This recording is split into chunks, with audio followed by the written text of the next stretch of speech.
Mesdames et messieurs, bonsoir. Bienvenue dans ce journal. Au sommaire, les responsables de l'Union démocratique pour un Bénin nouveau ont accueilli ce week-end de nouveaux adhérents. La cérémonie a eu lieu dans la commune d'Abomey-Calavi en présence de la présidente de l'UDBN, Mme Claudine Afiavi Prudencio, ainsi que des militants et sympathisants de cette formation politique. Votre émission Entretien du dimanche a reçu pour vous Kodio Hungbeme. Il est expert en industrie créative et culturelle. Il est revenu sur l'actualité de l'industrie musicale dans notre pays ainsi qu'il s'est projeté sur la réorganisation de ce secteur plein d'essor selon lui. Et puis hors de nos frontières, en Centrafrique, l'opposition toujours vent debout contre le nouveau projet de la nouvelle constitution. Qu'en est-il exactement? La réponse, c'est à suivre. C'était le sommaire. Merci de votre fidélité.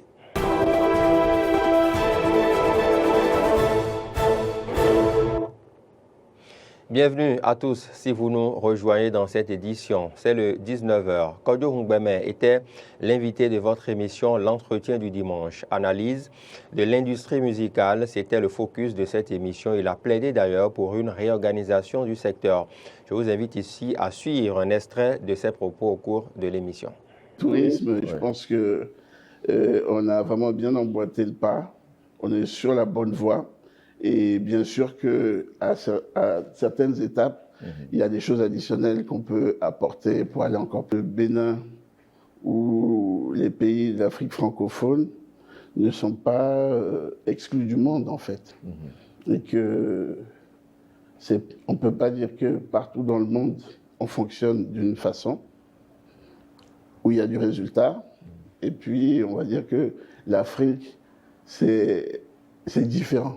C'est totalement faux. La seule chose qui est différente, c'est que chaque civilisation a ses mœurs, ses réalités, son histoire, son vécu. Mais on est dans un monde aujourd'hui où c'est la mondialisation qui domine tous les secteurs. Et en matière de culture, aujourd'hui, comme je vous ai dit, nous ne sommes plus dans l'approche antique, mais plutôt dans l'approche des ICC, c'est-à-dire des industries créatives et culturelles. Okay. Les pays développés ont progressivement, dans le temps, essayé de faire en sorte que ces secteurs deviennent autonomes financièrement, structurés, organisés par corporation pour être autonomes.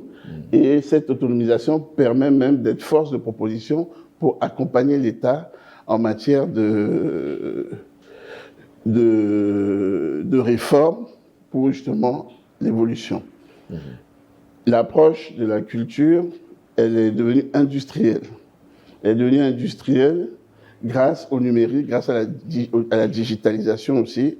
Il est facile aujourd'hui, grâce à quelques oligopoles, qui supportent en fait les charges pour mettre en place des infrastructures dont vont bénéficier des micro-économies, des micro-entreprises qui viennent se greffer à ça. Donc il est facile aujourd'hui, justement, grâce à tous ces mécanismes qui existent, d'emboîter le pas et de justement faire en sorte que les acteurs, les gens qui sont dans ce domaine puissent vivre de ça, puissent devenir riches.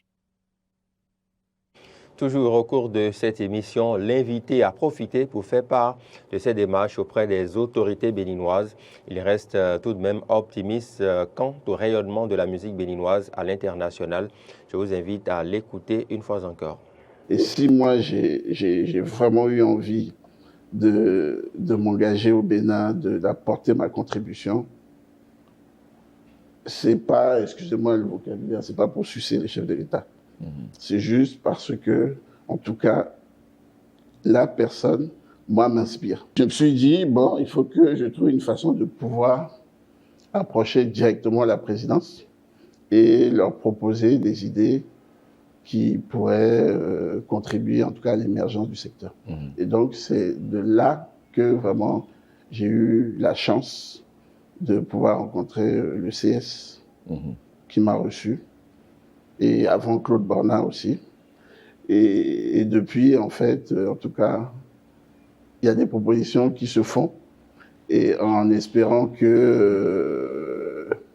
qu'il y ait un aboutissement et qu'on puisse vraiment révéler le Bénin dans ce secteur.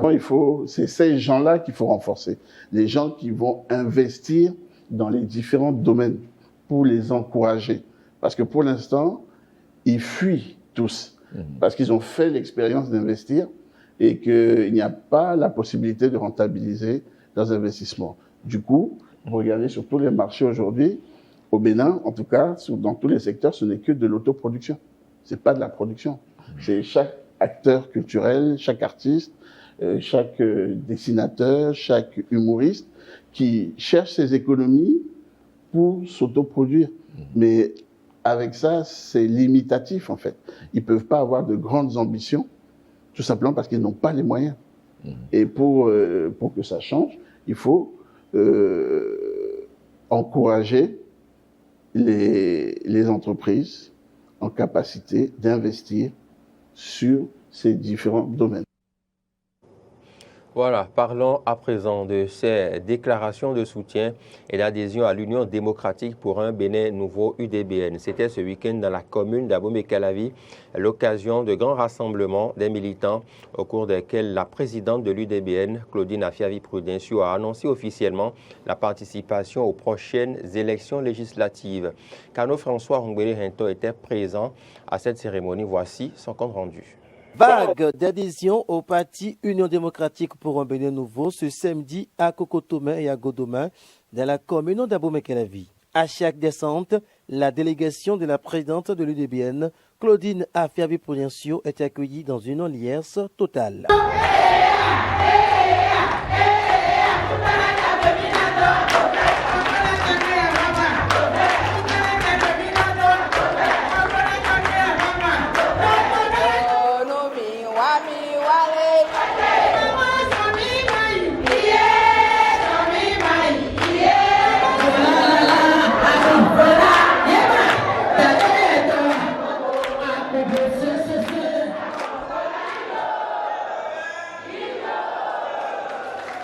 Une ambiance qui est couronnée par des déclarations de soutien et d'adhésion à l'UDBN. Nous, militants et militantes de l'UDBN de Kokotomé, réitérons notre ferme engagement.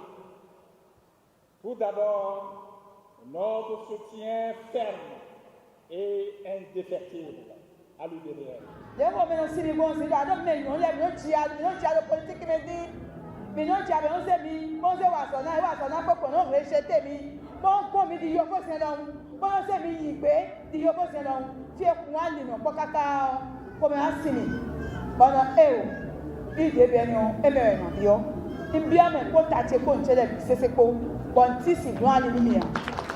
Nous sommes déterminés à servir notre parti Union démocratique pour un Bénin nouveau.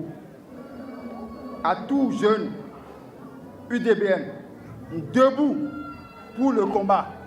Absente du terrain politique depuis un bon moment, l'Amazone des temps modernes a préféré signer son retour avec une annonce, celle de la participation de l'UDBN aux élections législatives de janvier 2023.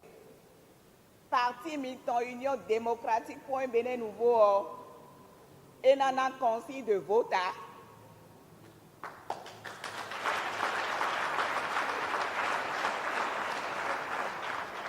Union démocratique pour un Bénin nouveau, et n'a respecté charte des partis politiques et le code électoral et aller aux élections.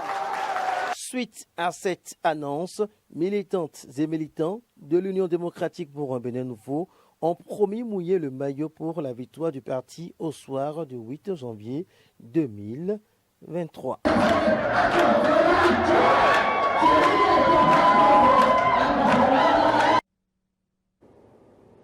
Voilà, abordons à présent cet atelier pédagogique. Une vingtaine d'entrepreneurs locaux sélectionnés ont bénéficié d'une refonte de l'identité visuelle de leur entreprise et la conception des packaging de leurs différents produits. C'était à la faveur d'un atelier pédagogique de 5 jours dont la restitution finale s'est déroulée hier à l'agence de développement de Semesiti. Plus de précisions dans cet élément de Clémence Tonoucoin. Le ministère de l'Industrie et du Commerce, à travers cette initiative, entend accompagner les entrepreneurs à soigner leur image pour être plus compétitifs. Au cours des 5 jours de cet atelier pédagogique, la vingtaine d'entrepreneurs sélectionnés a bénéficié de la refonte de leur identité visuelle et de la conception de packaging de leurs différents produits et services. Nous avons eu la chance de travailler avec le mois du consommant local et plusieurs entrepreneurs. Alors, un projet de cette envergure-là nous apporte beaucoup en tant que designer, particulièrement parce que ça accroît notre expérience. Et c'est un plaisir également de pouvoir aider ces entrepreneurs-là à développer leur identité visuelle. L'initiative qu'ils ont portée à l'école School Designer est vraiment louable parce que vraiment il y a des idées que l'élève m'a données, l'étudiant m'a données et qu'on a pu changer ce que j'avais déjà. Donc je pense que c'est déjà un grand pas. Je félicite l'élève, le pouvoir qu'il a pu pour cerner d'abord mon projet parce qu'il doit pouvoir cerner avant de me donner le résultat qu'il vient de me donner. J'ai été vraiment satisfait. Je dis un sincère merci à toute l'école, à ses professeurs et puis également au ministère de l'Industrie et du Commerce. Merci. Selon le directeur adjoint de cabinet du ministre de l'Industrie et du Commerce, le projet vient résoudre le problème de la présentation des produits locaux afin de leur donner les mêmes chances que les produits importés sur le marché. L'idée est partie du fait qu'on se rend compte qu'aujourd'hui, nos produits sont de meilleure qualité que par le passé, mais qu'aujourd'hui, ils souffrent quand même d'un problème de compétitivité par rapport à leur présentation. Donc aujourd'hui, à qualité égale, certains consommateurs auront tendance à aller sur des produits étrangers parce qu'ils sont mieux présentés alors qu'ils ne sont pas forcément aussi bons, voire qu'ils sont souvent moins bons. Donc si on veut vraiment rendre nos entreprises compétitives, il faut qu'elles puissent présenter aussi correctement leurs produits et qu'il n'y a aucun argument finalement qui fasse qu'on ne puisse pas les acheter. D'où le fait d'approcher Africa Design School, une école du campus de Seme City, pour nous aider à prototyper ce projet finalement qu'on essaiera de pouvoir passer à échelle sur les éditions prochaines. Le rendez-vous est donc pris dans 1 an pour que les entrepreneurs bénéficiaires du projet puissent témoigner des chiffres réalisés avec leur nouvelle identité visuelle et leur nouveau packaging.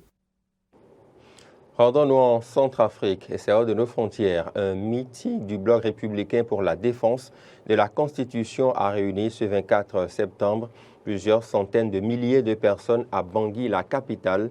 Selon les chiffres de l'organisation, ils entendaient ainsi défendre la démocratie malgré la décision de la Cour constitutionnelle invalidant le décret présidentiel de réformer la Constitution.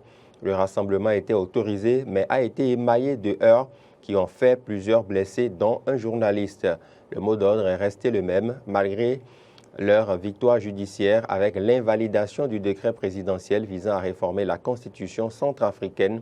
Le Bloc républicain pour la défense de la Constitution, BRDC, et l'opposition ont exhorté hier les Centrafricains à rester mobilisés pour les velléités du pouvoir de changer, contre les velléités du pouvoir de changer la Constitution pour empêcher la tenue du meeting. Des jeunes proches du pouvoir ont perturbé la réunion, mais un membre du gouvernement a démenti tout lien avec les perturbateurs. L'opposition, elle, maintient le cap. Elle engagera la semaine prochaine la Haute Cour de justice pour juger le président Faustin Archange Touadéra pour haute trahison. En Centrafrique, les pro-réformes appellent, eux, à une manifestation vendredi 30 septembre pour demander au président Touadéra d'organiser un référendum pour ou contre la nouvelle Constitution. Mesdames et messieurs, c'est tout pour cette édition. Suivez-nous désormais via notre application Eden TV Diaspora FM téléchargeable sur Play Store et App Store. Et l'information se poursuit également sur nos différentes plateformes digitales, YouTube, Facebook et Twitter, et sur notre site internet www.benet-eden.tv. À chacun et à tous, je souhaite un bon début de semaine.